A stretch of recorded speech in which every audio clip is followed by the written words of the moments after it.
عزیزان گرامی، اللہ وحدہ لا شریک قرآن مجید فرقان حمید میں ارشاد فرماتا ہے وَأَحَلَّ اللَّهُ الْبَيْعَ وَحَرَّمَ الرِّبَا، اور ہم نے بیع کو، خرید و فروخت کو حلال کیا۔ وَأَحَلَّ اللَّهُ الْبَيْعَ وَحَرَّمَ الرِّبَا، اور ہم نے سود کو حرام کیا۔ دوسرے مقام پر ارشاد فرمایا یمحق اللہ الربا ویربی الصدقات، اور اللہ تبارک و تعالی سود کو مٹاتا ہے، ویربی الصدقات، اور صدقات کو پروان چڑھاتا ہے۔ سود میں گھٹوتی ہوتی ہے، کٹوتی ہوتی ہے، گھٹتا ہے، جبکہ اللہ کی راہ میں دیا ہوا صدقہ، خیرات، مال خرچ کیا ہوا بڑھتا ہے، اس میں بڑھوتی آتی ہے، اضافہ ہوتا ہے۔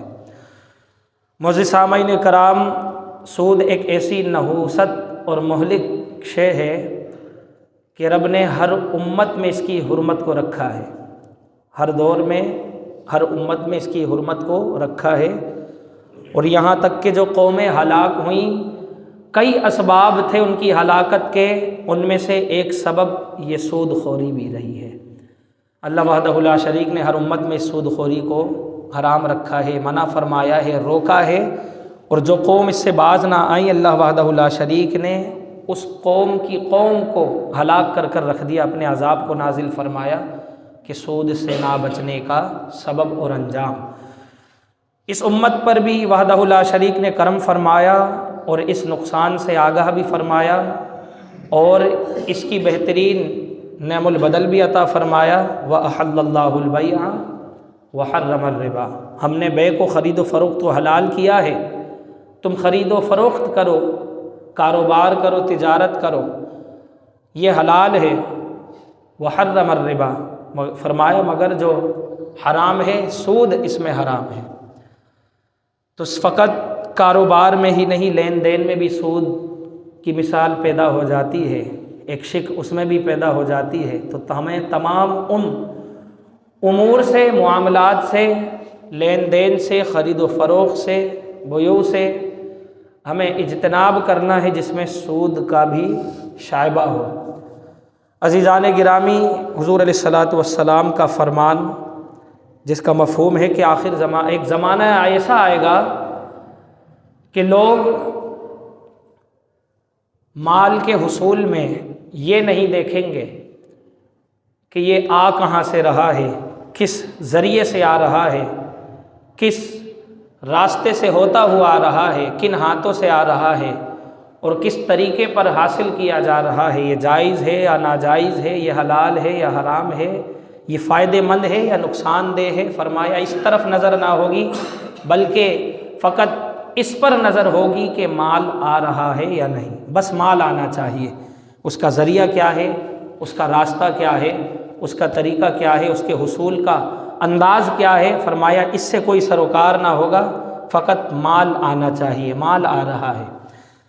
وہ دور، یہی وہ دور ہے، آج انسان مال کے حصول میں اتنا اندھا ہو چکا ہے کہ اسے خبر ہی نہیں ہوتی کہ یہ آ کہاں سے رہا ہے۔ خبر تو دور کی بات، اس کے ذہن و گمان میں یہ سوال بھی شاید پیدا نہ ہوتا ہو کہ یہ جو آ رہا ہے یہ جائز بھی ہے یا نہیں، یا جائز تو ہے، میں اس کی تحقیق کر لوں، اس کا محاسبہ کر لوں، اس کو چیک کر لوں، میں پرکھ لوں، کہیں ایسا نہ ہو کہ مغالطے میں، کہیں ایسا نہ ہو کہ غلط فہمی میں، کہیں ایسا نہ ہو کہ غلطی سے بھی اس مال میں حرام یا سود کا شمار ہو رہا ہو، اضافہ ہو رہا ہو۔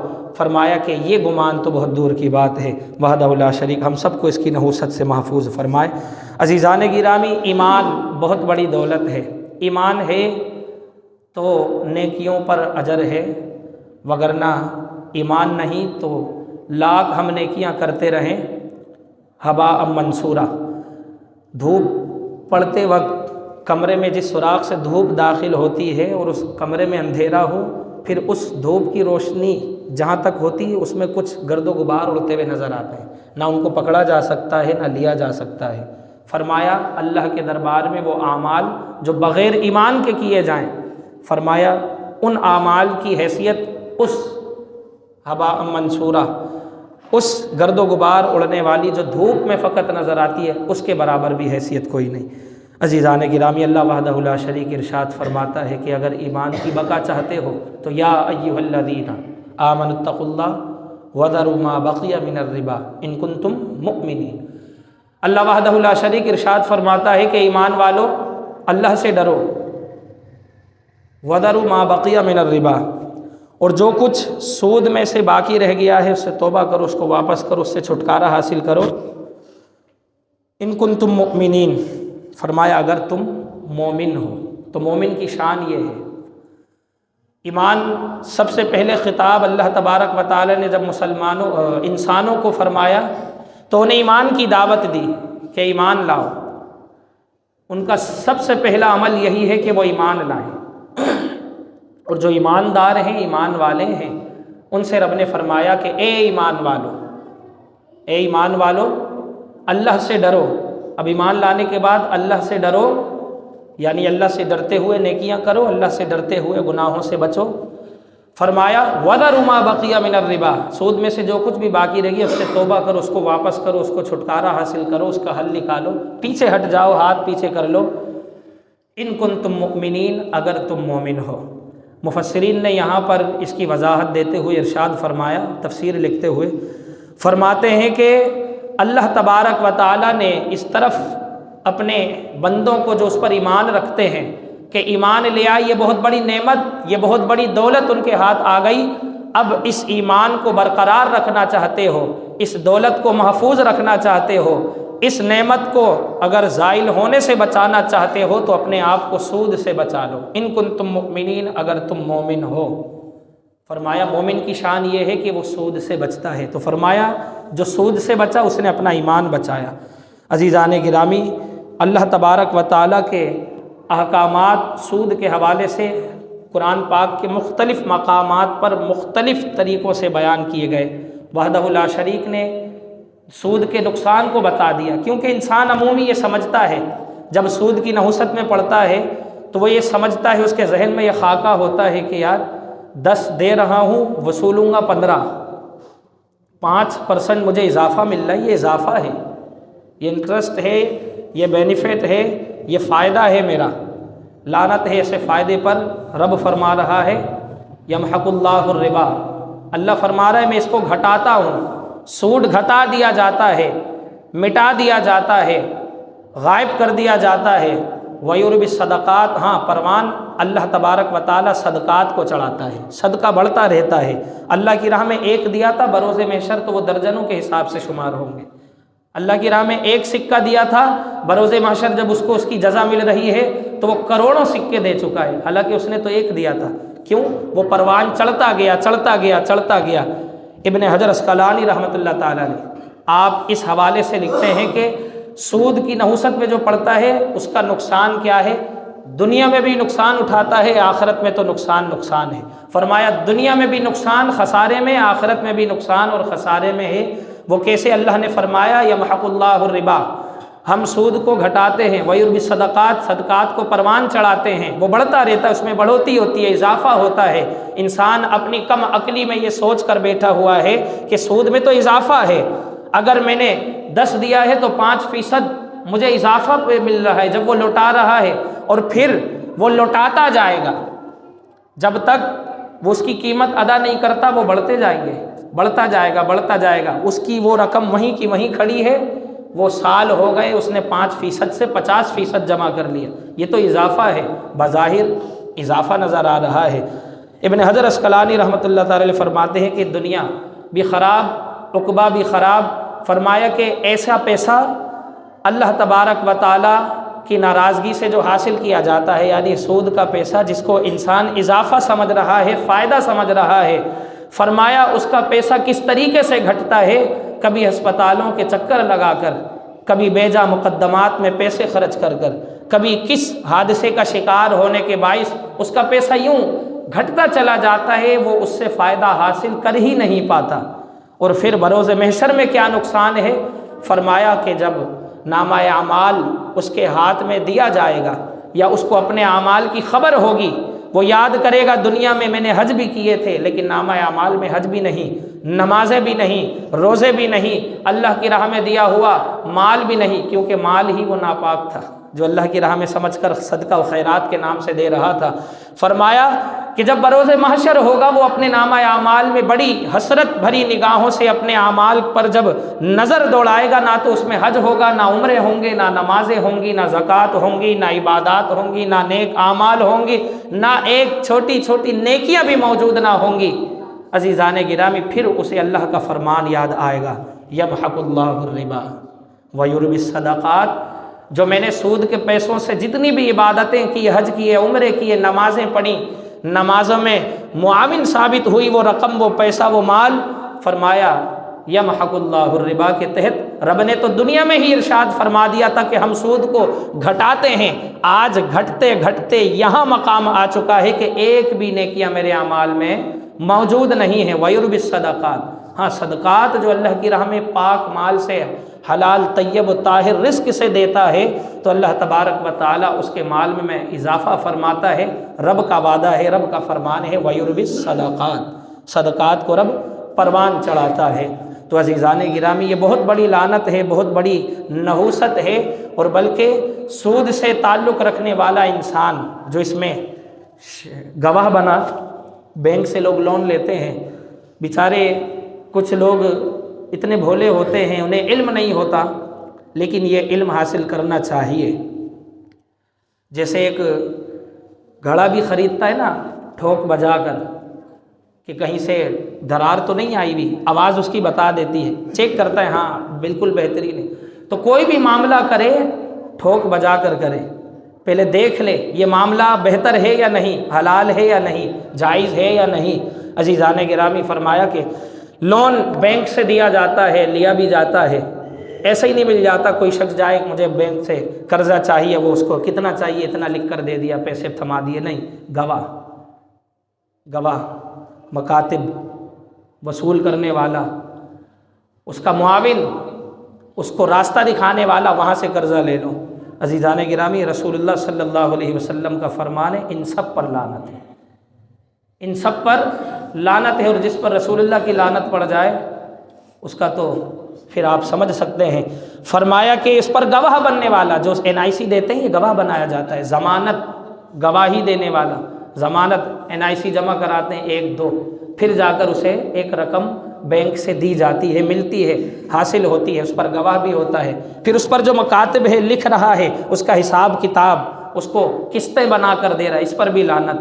جو وصولنے جا رہا ہے، ہاں بھائی یہ تاریخ ہو گئی آ جاؤ دے دو، اس پر بھی لعنت۔ فرمایا کہ جو معاون ہے، جس نے راستہ بتایا ہے، جو مددگار ثابت ہوا ہے، وہ بھی اسی سود کی زد میں ہے، سب کو برابر کا گناہ ملے گا، سب برابر کے سود میں شریک ہو گئے۔ تو اپنے آپ کو بچائیے۔ جو آپ سے کہے کہ میں پریشان ہوں، لون لینا چاہتا ہوں، بینک سے قرضہ لینا چاہتا ہوں، مجھے ضمانت کی ضرورت ہے، یار NIC دے دو اور آپ چل لو، آپ اس کو بھی سمجھائیں کہ یہ گناہ ہے، یہ سود میں۔ اور اللہ تبارک و تعالیٰ نے فرمایا فَإِن لَّمْ تَفْعَلُوا، مزید آگے فرماتا ہے رب فَإِن لَّمْ تَفْعَلُوا فَأْذَنُوا بِحَرْبٍ مِّنَ اللَّهِ، اور جو ایسا نہ کرے، سود سے نہ بچے، پھر کیا ہوا؟ فرمایا اس نے اللہ اور اس کے رسول سے اعلان جنگ کر دیا ہے، وہ چیلنج کر رہا ہے اللہ اور اس کے رسول کو سود کھولنے کا۔ فرمایا کہ سود موزونی شے ہو، مزروعی شے ہو، میکیلی شے ہو، یا مال قیم ہو، فرمایا ان سب صورتوں میں سود کا شائبہ پیدا ہو جاتا ہے۔ موزونی اور قدری جو ہے نا، قدری و موزونی ہم معنی ہے، اور میکیلی ماپ تول، وزن دار شے، اس میں ایک طرف گندم ہے، دوسری طرف بھی گندم ہے، ایک طرف 1 کلو ہے، ایک طرف 1.5 کلو ہے، وہ کہتا ہے یہ 1 کلو گندم میں دیتا ہوں، آپ مجھے یہ 1.5 کلو گندم دیں، یہ جو آدھا کلو اضافہ ہے یہ سود ہے، کیونکہ قدر و جنس ایک جیسی ہے۔ ہاں اب دینے والا گندم 1 کلو ہے، لینے والا بھی 1 کلو ہے، اب جائز ہے، مگر یدم بیدن، ہینڈ ٹو ہینڈ ہو، ادھار نہ ہو۔ اگر دینے والا 1 کلو ہے، لینے والا بھی 1 کلو ہے، مگر فاصلہ ہے، آج دے دو میں تمہیں کل دے دوں گا، یہ ادھار، یہ بھی سود۔ تو جو سودا ہو رہا ہے اس کے عوض کچھ نہ کچھ ہونا چاہیے۔ اگر وہ 1 کلو گندم دے رہا ہے، 1.5 کلو سے لے رہا ہے، تو یہ 1 کلو 1 کلو کے برابر ہو گیا، 1.5 کلو کا پیسہ دے، یعنی حساب معوضتین برابر میں عوض موجود ہو، جو شے حاصل کی جا رہی ہو اس کے بدلے کچھ دیا بھی جا رہا ہو، یہ موزونی شے میں۔ اور فرمائے میں کیلی ماپتے ہیں جس کو، پلی تیل دودھ، اگر ایک پلی اس کو بھر کر دی ہے تو اس کے مال کے بدلے مال لے رہا ہے۔ اب تو یہ رواج نہیں ہے، پیسہ ہی دیا جاتا ہے۔ فرمائے کہ اگر ایسا ہو جائے، ایسی صورت پیدا ہو جائے تو یہ بھی سود ہوتی ہے، اور ادھار تو ہے ہی سود اس میں 1 کلو آٹا دے رہا ہوں، آپ مجھے کل دے دینا اس کے بدلے، یہ ادھار ہو گیا بیچ میں۔ فرمایا یہ سود ہو جائے گا، 1 کلو دو 1 کلو لو، ہینڈ ٹو ہینڈ۔ اور رسول اللہ صلی اللہ علیہ وسلم صحابہ کرام علیہم رضوان خیبر سے کھجوریں لائے، اور ردی کھجوریں تھیں عمدہ کھجوروں کے بدلے۔ سرکار صلی اللہ علیہ وسلم نے ان کو مسئلہ بیان فرمانے کے لیے ارشاد فرمایا اور پوچھا ان سے کہ یہ کہاں سے لائے ہو؟ کیا خیبر میں سب عمدہ ہی عمدہ کھجوریں ہیں، پرانی ردی کھجوریں نہیں ملتی؟ صحابہ کرام نے عرض کی یا رسول اللہ ملتی ہیں، ہم ردی کھجوریں دے کر بدلے میں عمدہ لے کر آئے ہیں، ردی ہم نے اس کی ڈبل دی تھی، اور عمدہ ہے چونکہ اس کی ہاف ہمیں ملی ہے۔ مثال کے طور پر ہم نے 2 کلو کھجور ردیاں دی تھیں، یعنی پرانی بوسیدہ جو ہو جاتی ہیں، پرانی ہو جاتی ہیں۔ فرمایا ہم نے 2 کلو دی تھی، اب وہ عمدہ ہیں اس لیے ہمیں بدلے میں اس کے 1 کلو ملی۔ رسول اللہ صلی اللہ علیہ وسلم نے منع فرما دیا، کیونکہ دی 2 کلو جا رہی ہے، لی 1 کلو جا رہی ہے، یہ اضافہ 1 کلو کا جو ہو گیا یہ سود ہے۔ رسول اللہ صلی اللہ علیہ وسلم نے منع فرمایا اس سے، اور آپ نے فرمایا کہ ہاں میں تمہیں ایک صورت بتا دوں، اس صورت میں اگر چاہو ردی کے بدلے عمدہ حاصل کرنا تو وہ یہ ہے کہ ان ردیوں کو تم درہم کے بدلے بیچ دو، اور جو پیسہ تمہیں رقم ملے، مال حاصل ہو درہم، اس درہم سے تم عمدہ خرید لو، اور اگر عمدہ دے کر ردی لینا چاہتے ہو، پرانی کھجوریں لینا چاہتے ہو، تو اپنی عمدہ کھجوروں کو درہم کے داموں بیچو، اور جو اس سے درہم حاصل ہو اس درہم سے تم ردی خرید لو۔ تو عزیزان گرامی، تو سود اتنا عام ہو چکا ہے، غیر محض فلاحی ادارے موبائل آن کریں گے، ایسے ایسے ایپس آتے ہیں، آسان اقساط پر قرضے حاصل کریں، گھر بیٹھے حاصل کریں، گھر بیٹھے جہنم خرید لیں، گھر بیٹھے اللہ کی دشمنی، اللہ اور اس کے رسول سے اعلان جنگ کریں، یہ درس دیا جا رہا ہے۔ فلاحی ادارے، یہ فلاح نہیں ہے، بیڑا غرق کرنے والے ادارے ہیں، انسان کو سود پر اکسا کر، اور پھر انسان مجبوری میں سود لے رہا ہے۔ اب وہ مجبوری کیا ہے؟ اسے شادی کرنی ہے، شادی میں کیا کرنا ہے؟ بڑا حال کرنا ہے، شادی میں کیا کرنا ہے؟ ڈھول باجا بجانا ہے، شادی میں کیا کرنا ہے؟ پٹاخے پھاڑنے ہیں، اور یہ خرچہ لاکھوں کروڑوں کا ہو جاتا ہے، لاکھوں میں ہو جاتا ہے، اس لیے میں مجبور ہوں، اس لیے میں قرضہ لینا چاہتا ہوں۔ بھائی میرے، مختصر سی شادی کر، انسانیت کے دائرے میں، شریعت کے دائرے میں، نکاح ولیمہ ختم، یہ باجے بینڈ باجے، یہ ڈھول ڈھپے، یہ گانے باجے، اور پھر یہ فنکشن راتوں رات لگا رہنا، یہ سب کا سب ایک مجبور باپ اپنی بیٹی کے لیے کر رہا ہوتا ہے، اور پھر پوری زندگی اس قرضے کو چکانے میں بتا دیتا ہے۔ عزیزان گرامی، یہ خود ہم اپنی پریشانی اپنے ہاتھوں سے کھڑی کرتے ہیں۔ تو سود کی بڑی لعنت ہے، یہ گھٹتا ہے، بڑھتا نہیں، خسارے میں جاتا ہے انسان، فائدے میں پلکتا نہیں۔ اگر بڑھتا ہے اللہ کے دربار میں تو اللہ کی راہ میں مال پاک، طہارت، طیب مال خرچ کرنا، اللہ کی راہ میں صدقہ کرنا، یہ پروان چڑھتا ہے۔ اللہ تبارک و تعالیٰ سے دعا ہے کہ وحدہ لا شریک ہمیں دنیا میں بھی اس کی نحوست سے محفوظ فرمائے، اور جو کوئی ہم میں سے اس میں مبتلا ہے، اللہ تبارک و تعالیٰ ہم سے توبہ کی توفیق نصیب فرمائے اور اس سے اجتناب کی توفیق نصیب فرمائے۔ آمین بجاہ النبی الامین وما علینا الا البلاغ المبین۔